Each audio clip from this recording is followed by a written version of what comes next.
Vai. Não, sabe quando ele olhou pra minha cara? Falei, o que tu vai deixar uma porta aqui pra nós fazer outro quartinho pro outro filho?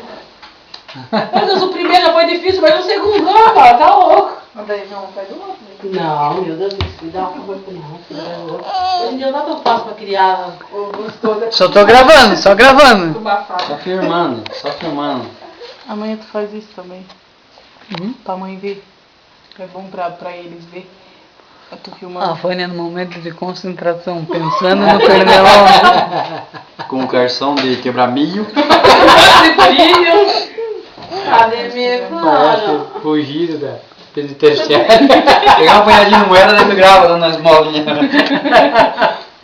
Olha como Seguinte. Pega o bolinho. Ô dó. Tá o bolinho. Ah, eu quero Ó, bolinho. Eu não quero estar, né, que se desse...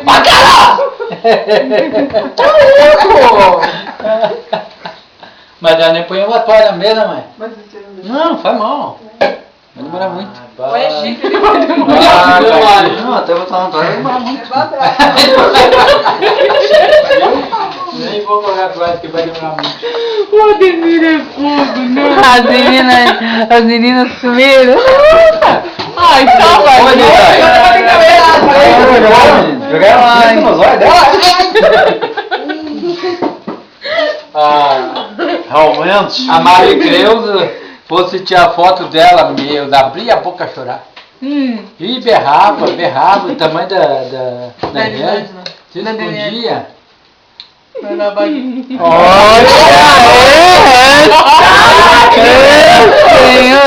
Mas agora,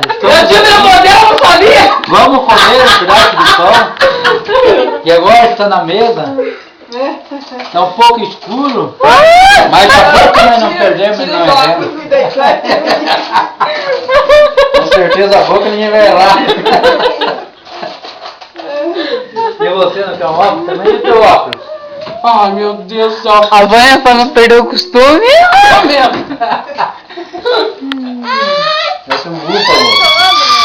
Agora fraco. Oi, gente, a pertinho da mão da menina. É, eu sei que não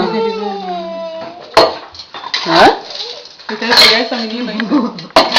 Que vergonha, design. Precisa ter vergonha. Fica feio assim. Ai, mamá, que nervoso esse dedo. Ai, tio. Mas a gravação não ocupa toda a memória dela? Não, tem Não, 48 é separado. minutos, dá pra gravar. 43 minutos e 50. Não gravou nem 3 minutos ainda. Então pode continuar. Não, minha cunhada. Ah, eu não gosto de quando o preto filma, porque só a Vânia fala.